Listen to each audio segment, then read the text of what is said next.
Namaste devotees.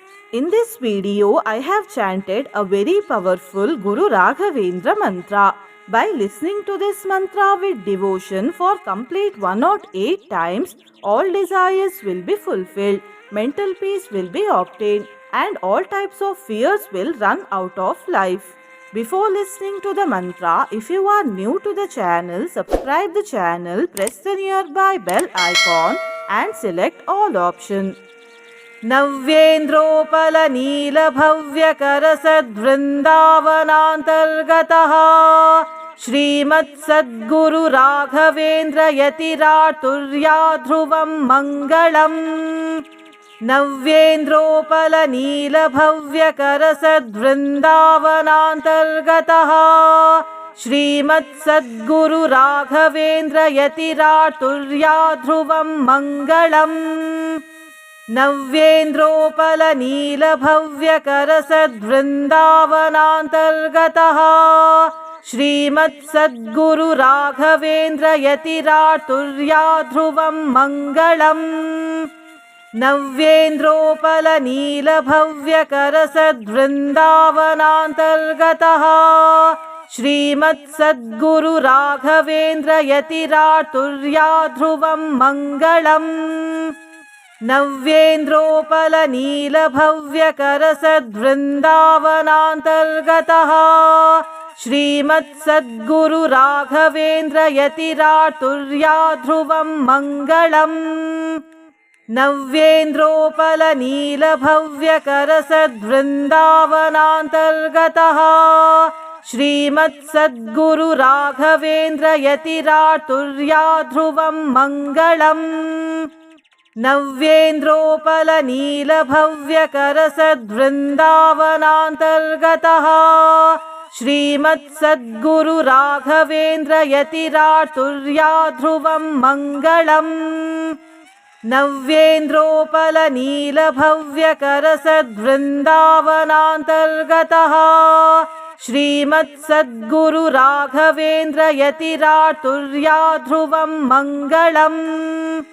नव्येन्द्रोपलनीलभव्यकरसद्वृन्दावनान्तर्गतः श्रीमत्सद्गुरुराघवेन्द्रयतिरातुर्या ध्रुवं मङ्गलम्। नव्येन्द्रोपलनीलभव्यकरसद्वृन्दावनान्तर्गतः श्रीमत्सद्गुरुराघवेन्द्रयतिरातुर्या ध्रुवं मङ्गलम्। नव्येन्द्रोपलनीलभव्यकरसद्वृन्दावनान्तर्गतः श्रीमत्सद्गुरुराघवेन्द्रयतिरातुर्या ध्रुवं मङ्गलम्। नव्येन्द्रोपलनीलभव्यकरसद्वृन्दावनान्तर्गतः श्रीमत्सद्गुरुराघवेन्द्रयतिरातुर्या ध्रुवं मङ्गलम्। नव्येन्द्रोपलनीलभव्यकरसद्वृन्दावनान्तर्गतः श्रीमत्सद्गुरुराघवेन्द्रयतिरातुर्या ध्रुवं मङ्गलम्। नव्येन्द्रोपलनीलभव्यकरसद्वृन्दावनान्तर्गतः श्रीमत्सद्गुरुराघवेन्द्रयतिरातुर्या ध्रुवं मङ्गलम्। नव्येन्द्रोपलनीलभव्यकरसद्वृन्दावनान्तर्गतः श्रीमत्सद्गुरुराघवेन्द्रयतिरातुर्या ध्रुवं मङ्गलम्।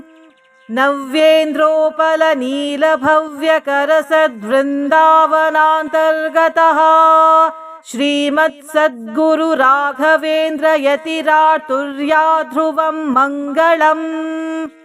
नव्येन्द्रोपलनीलभव्यकरसद्वृन्दावनान्तर्गतः श्रीमत्सद्गुरुराघवेन्द्रयतिरातुर्या ध्रुवं मङ्गलम्।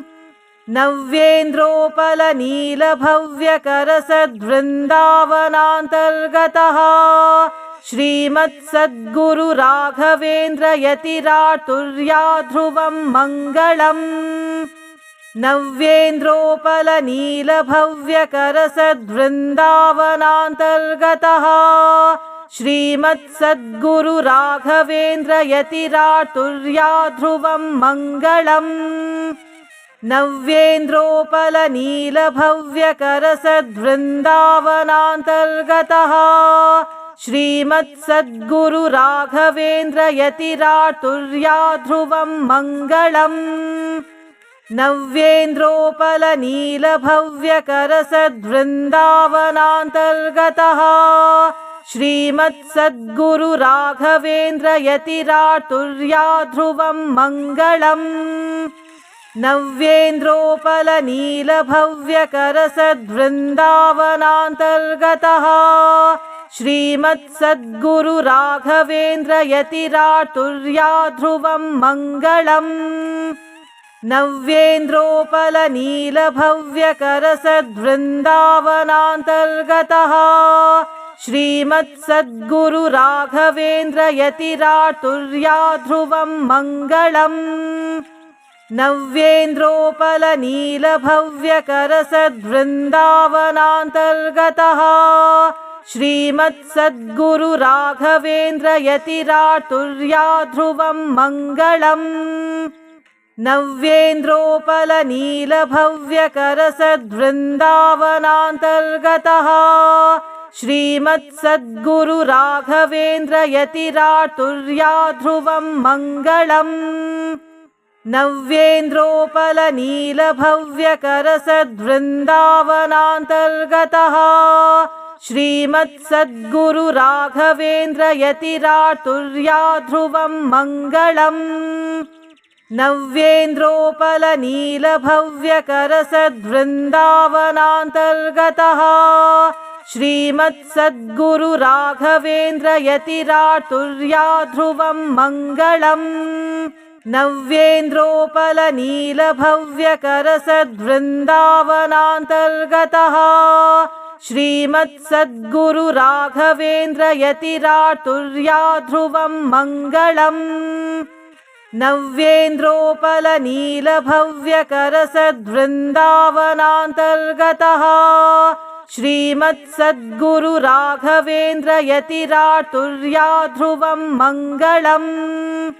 नव्येन्द्रोपलनीलभव्यकरसद्वृन्दावनान्तर्गतः श्रीमत्सद्गुरुराघवेन्द्रयतिराटुर्या ध्रुवं मङ्गलम्।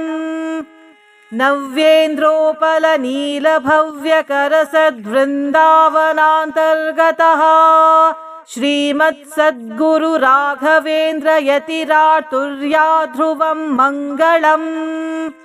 नव्येन्द्रोपलनीलभव्यकरसद्वृन्दावनान्तर्गतः श्रीमत्सद्गुरुराघवेन्द्रयतिराटुर्या ध्रुवं मङ्गलम्। नव्येन्द्रोपलनीलभव्यकरसद्वृन्दावनान्तर्गतः श्रीमत्सद्गुरुराघवेन्द्रयतिराटुर्या ध्रुवं मङ्गलम्। नव्येन्द्रोपलनीलभव्यकरसद्वृन्दावनान्तर्गतः श्रीमत्सद्गुरुराघवेन्द्रयतिराटुर्या ध्रुवं मङ्गलम्। नव्येन्द्रोपलनीलभव्यकरसद्वृन्दावनान्तर्गतः श्रीमत्सद्गुरुराघवेन्द्रयतिराटुर्या ध्रुवं मङ्गलम्। नव्येन्द्रोपलनीलभव्यकरसद्वृन्दावनान्तर्गतः श्रीमत्सद्गुरुराघवेन्द्रयतिराटुर्या ध्रुवं मङ्गलम्। नव्येन्द्रोपलनीलभव्यकरसद्वृन्दावनान्तर्गतः श्रीमत्सद्गुरुराघवेन्द्रयतिराटुर्या ध्रुवं मङ्गलम्। नव्येन्द्रोपलनीलभव्यकरसद्वृन्दावनान्तर्गतः श्रीमत्सद्गुरुराघवेन्द्रयतिराटुर्या ध्रुवं मङ्गलम्। नव्येन्द्रोपलनीलभव्यकरसद्वृन्दावनान्तर्गतः श्रीमत्सद्गुरु राघवेन्द्र यतिराटुर्या ध्रुवं मङ्गलम् नव्येन्द्रोपलनीलभव्यकरसद्वृन्दावनान्तर्गतः श्रीमत्सद्गुरु राघवेन्द्र यतिराटुर्या ध्रुवं मङ्गलम् नव्येन्द्रोपलनीलभव्यकरसद्वृन्दावनान्तर्गतः श्रीमत्सद्गुरु राघवेन्द्र यतिराटुर्या ध्रुवं मङ्गलम् नव्येन्द्रोपलनीलभव्यकरसद्वृन्दावनान्तर्गतः श्रीमत्सद्गुरु राघवेन्द्र यतिराटुर्या ध्रुवं मङ्गलम्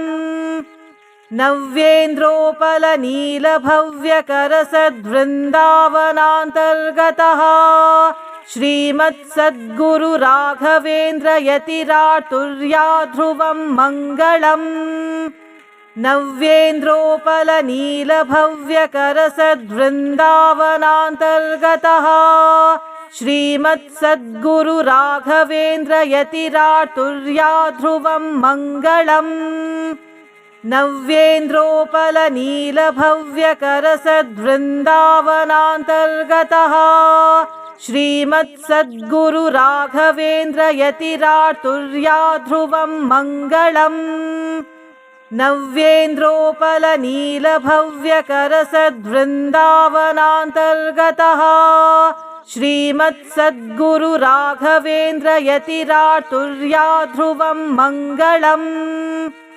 नव्येन्द्रोपलनीलभव्यकरसद्वृन्दावनान्तर्गतः श्रीमत्सद्गुरु राघवेन्द्र यतिराटुर्या ध्रुवं मङ्गलम् नव्येन्द्रोपलनीलभव्यकरसद्वृन्दावनान्तर्गतः श्रीमत्सद्गुरु राघवेन्द्र यतिराटुर्या ध्रुवं मङ्गलम् नव्येन्द्रोपलनीलभव्यकरसद्वृन्दावनान्तर्गतः श्रीमत्सद्गुरु राघवेन्द्र यतिराटुर्या ध्रुवं मङ्गलम् नव्येन्द्रोपलनीलभव्यकरसद्वृन्दावनान्तर्गतः श्रीमत्सद्गुरु राघवेन्द्र यतिराटुर्या ध्रुवं मङ्गलम् नव्येन्द्रोपलनीलभव्यकरसद्वृन्दावनान्तर्गतः श्रीमत्सद्गुरु राघवेन्द्र यतिराटुर्या ध्रुवं मङ्गलम् नव्येन्द्रोपलनीलभव्यकरसद्वृन्दावनान्तर्गतः श्रीमत्सद्गुरु राघवेन्द्र यतिराटुर्या ध्रुवं मङ्गलम् नव्येन्द्रोपलनीलभव्यकरसद्वृन्दावनान्तर्गतः श्रीमत्सद्गुरु राघवेन्द्र यतिराटुर्या ध्रुवं मङ्गलम् नव्येन्द्रोपलनीलभव्यकरसद्वृन्दावनान्तर्गतः श्रीमत्सद्गुरु राघवेन्द्र यतिराटुर्या ध्रुवं मङ्गलम् नव्येन्द्रोपलनीलभव्यकरसद्वृन्दावनान्तर्गतः श्रीमत्सद्गुरु राघवेन्द्र यतिराटुर्या ध्रुवं मङ्गलम् नव्येन्द्रोपलनीलभव्यकरसद्वृन्दावनान्तर्गतः श्रीमत्सद्गुरु राघवेन्द्र यतिराटुर्या ध्रुवं मङ्गलम् नव्येन्द्रोपलनीलभव्यकरसद्वृन्दावनान्तर्गतः श्रीमत्सद्गुरु राघवेन्द्र यतिराटुर्या ध्रुवं मङ्गलम् नव्येन्द्रोपलनीलभव्यकरसद्वृन्दावनान्तर्गतः श्रीमत्सद्गुरु राघवेन्द्र यतिराटुर्या ध्रुवं मङ्गलम् नव्येन्द्रोपलनीलभव्यकरसद्वृन्दावनान्तर्गतः श्रीमत्सद्गुरु राघवेन्द्र यतिराटुर्या ध्रुवं मङ्गलम् नव्येन्द्रोपलनीलभव्यकरसद्वृन्दावनान्तर्गतः श्रीमत्सद्गुरु राघवेन्द्र यतिराटुर्या ध्रुवं मङ्गलम् नव्येन्द्रोपलनीलभव्यकरसद्वृन्दावनान्तर्गतः श्रीमत्सद्गुरु राघवेन्द्र यतिराटुर्या ध्रुवं मङ्गलम् नव्येन्द्रोपलनीलभव्यकरसद्वृन्दावनान्तर्गतः श्रीमत्सद्गुरु राघवेन्द्र यतिराटुर्या ध्रुवं मङ्गलम् नव्येन्द्रोपलनीलभव्यकरसद्वृन्दावनान्तर्गतः श्रीमत्सद्गुरु राघवेन्द्र यतिराटुर्या ध्रुवं मङ्गलम् नव्येन्द्रोपलनीलभव्यकरसद्वृन्दावनान्तर्गतः श्रीमत्सद्गुरु राघवेन्द्र यतिराटुर्या ध्रुवं मङ्गलम् नव्येन्द्रोपलनीलभव्यकरसद्वृन्दावनान्तर्गतः श्रीमत्सद्गुरु राघवेन्द्र यतिराटुर्या ध्रुवं मङ्गलम् नव्येन्द्रोपलनीलभव्यकरसद्वृन्दावनान्तर्गतः श्रीमत्सद्गुरु राघवेन्द्र यतिराटुर्या ध्रुवं मङ्गलम् नव्येन्द्रोपलनीलभव्यकरसद्वृन्दावनान्तर्गतः श्रीमत्सद्गुरु राघवेन्द्र यतिराटुर्या ध्रुवं मङ्गलम् नव्येन्द्रोपलनीलभव्यकरसद्वृन्दावनान्तर्गतः श्रीमत्सद्गुरु राघवेन्द्र यतिराटुर्या ध्रुवं मङ्गलम् नव्येन्द्रोपलनीलभव्यकरसद्वृन्दावनान्तर्गतः श्रीमत्सद्गुरु राघवेन्द्र यतिराटुर्या ध्रुवं मङ्गलम् नव्येन्द्रोपलनीलभव्यकरसद्वृन्दावनान्तर्गतः श्रीमत्सद्गुरु राघवेन्द्र यतिराटुर्या ध्रुवं मङ्गलम् नव्येन्द्रोपलनीलभव्यकरसद्वृन्दावनान्तर्गतः श्रीमत्सद्गुरु राघवेन्द्र यतिराटुर्या ध्रुवं मङ्गलम् नव्येन्द्रोपलनीलभव्यकरसद्वृन्दावनान्तर्गतः श्रीमत्सद्गुरु राघवेन्द्र यतिराटुर्या ध्रुवं मङ्गलम् नव्येन्द्रोपलनीलभव्यकरसद्वृन्दावनान्तर्गतः श्रीमत्सद्गुरु राघवेन्द्र यतिराटुर्या ध्रुवं मङ्गलम् नव्येन्द्रोपलनीलभव्यकरसद्वृन्दावनान्तर्गतः श्रीमत्सद्गुरु राघवेन्द्र यतिराटुर्या ध्रुवं मङ्गलम् नव्येन्द्रोपलनीलभव्यकरसद्वृन्दावनान्तर्गतः श्रीमत्सद्गुरु राघवेन्द्र यतिराटुर्या ध्रुवं मङ्गलम् नव्येन्द्रोपलनीलभव्यकरसद्वृन्दावनान्तर्गतः श्रीमत्सद्गुरु राघवेन्द्र यतिराटुर्या ध्रुवं मङ्गलम् नव्येन्द्रोपलनीलभव्यकरसद्वृन्दावनान्तर्गतः श्रीमत्सद्गुरु राघवेन्द्र यतिराटुर्या ध्रुवं मङ्गलम् नव्येन्द्रोपलनीलभव्यकरसद्वृन्दावनान्तर्गतः श्रीमत्सद्गुरु राघवेन्द्र यतिराटुर्या ध्रुवं मङ्गलम्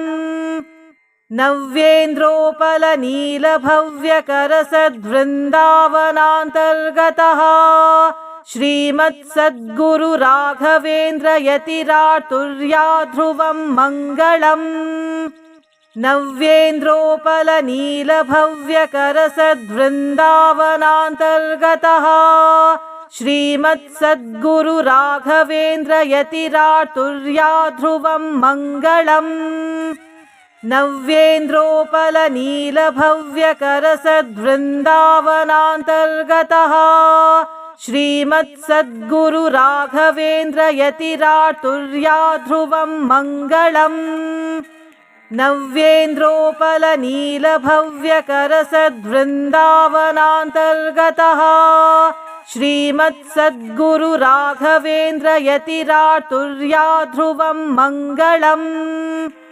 नव्येन्द्रोपलनीलभव्यकरसद्वृन्दावनान्तर्गतः श्रीमत्सद्गुरु राघवेन्द्र यतिरातुर्या ध्रुवं मङ्गलम् नव्येन्द्रोपलनीलभव्यकरसद्वृन्दावनान्तर्गतः श्रीमत्सद्गुरु राघवेन्द्र यतिरातुर्या ध्रुवं मङ्गलम् नव्येन्द्रोपलनीलभव्यकरसद्वृन्दावनान्तर्गतः श्रीमत्सद्गुरु राघवेन्द्र यतिरातुर्या ध्रुवं मङ्गलम् नव्येन्द्रोपलनीलभव्यकरसद्वृन्दावनान्तर्गतः श्रीमत्सद्गुरु राघवेन्द्र यतिरातुर्या ध्रुवं मङ्गलम्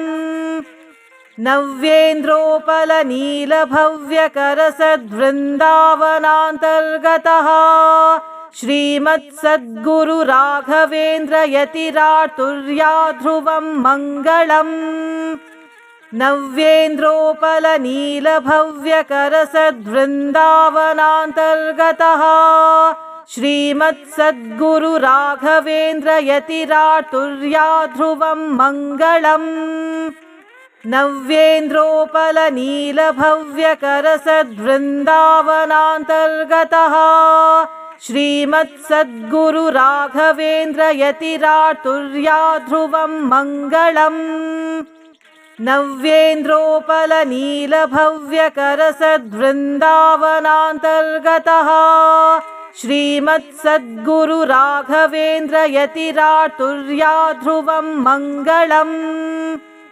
नव्येन्द्रोपलनीलभव्यकरसद्वृन्दावनान्तर्गतः श्रीमत्सद्गुरु राघवेन्द्र यतिरातुर्या ध्रुवं मङ्गलम् नव्येन्द्रोपलनीलभव्यकरसद्वृन्दावनान्तर्गतः श्रीमत्सद्गुरु राघवेन्द्र यतिरातुर्या ध्रुवं मङ्गलम् नव्येन्द्रोपलनीलभव्यकरसद्वृन्दावनान्तर्गतः श्रीमत्सद्गुरु राघवेन्द्र यतिरातुर्या ध्रुवं मङ्गलम् नव्येन्द्रोपलनीलभव्यकरसद्वृन्दावनान्तर्गतः श्रीमत्सद्गुरु राघवेन्द्र यतिरातुर्या ध्रुवं मङ्गलम् नव्येन्द्रोपलनीलभव्यकरसद्वृन्दावनान्तर्गतः श्रीमत्सद्गुरु राघवेन्द्र यतिरातुर्या ध्रुवं मङ्गलम् नव्येन्द्रोपलनीलभव्यकरसद्वृन्दावनान्तर्गतः श्रीमत्सद्गुरु राघवेन्द्र यतिरातुर्या ध्रुवं मङ्गलम् नव्येन्द्रोपलनीलभव्यकरसद्वृन्दावनान्तर्गतः श्रीमत्सद्गुरु राघवेन्द्र यतिरातुर्या ध्रुवं मङ्गलम् नव्येन्द्रोपलनीलभव्यकरसद्वृन्दावनान्तर्गतः श्रीमत्सद्गुरु राघवेन्द्र यतिरातुर्या ध्रुवं मङ्गलम् नव्येन्द्रोपलनीलभव्यकरसद्वृन्दावनान्तर्गतः श्रीमत्सद्गुरु राघवेन्द्र यतिराटुर्या ध्रुवं मङ्गलम् नव्येन्द्रोपलनीलभव्यकरसद्वृन्दावनान्तर्गतः श्रीमत्सद्गुरु राघवेन्द्र यतिराटुर्या ध्रुवं मङ्गलम् नव्येन्द्रोपलनीलभव्यकरसद्वृन्दावनान्तर्गतः श्रीमत्सद्गुरु राघवेन्द्र यतिराटुर्या ध्रुवं मङ्गलम् नव्येन्द्रोपलनीलभव्यकरसद्वृन्दावनान्तर्गतः श्रीमत्सद्गुरु राघवेन्द्र यतिराटुर्या ध्रुवं मङ्गलम् नव्येन्द्रोपलनीलभव्यकरसद्वृन्दावनान्तर्गतः श्रीमत्सद्गुरु राघवेन्द्र यतिराटुर्या ध्रुवं मङ्गलम् नव्येन्द्रोपलनीलभव्यकरसद्वृन्दावनान्तर्गतः श्रीमत्सद्गुरु राघवेन्द्र यतिराटुर्या ध्रुवं मङ्गलम् नव्येन्द्रोपलनीलभव्यकरसद्वृन्दावनान्तर्गतः श्रीमत्सद्गुरु राघवेन्द्र यतिराटुर्या ध्रुवं मङ्गलम् नव्येन्द्रोपलनीलभव्यकरसद्वृन्दावनान्तर्गतः श्रीमत्सद्गुरु राघवेन्द्र यतिराटुर्या ध्रुवं मङ्गलम् नव्येन्द्रोपलनीलभव्यकरसद्वृन्दावनान्तर्गतः श्रीमत्सद्गुरु राघवेन्द्र यतिराटुर्या ध्रुवं मङ्गलम् नव्येन्द्रोपलनीलभव्यकरसद्वृन्दावनान्तर्गतः श्रीमत्सद्गुरु राघवेन्द्र यतिराटुर्या ध्रुवं मङ्गलम्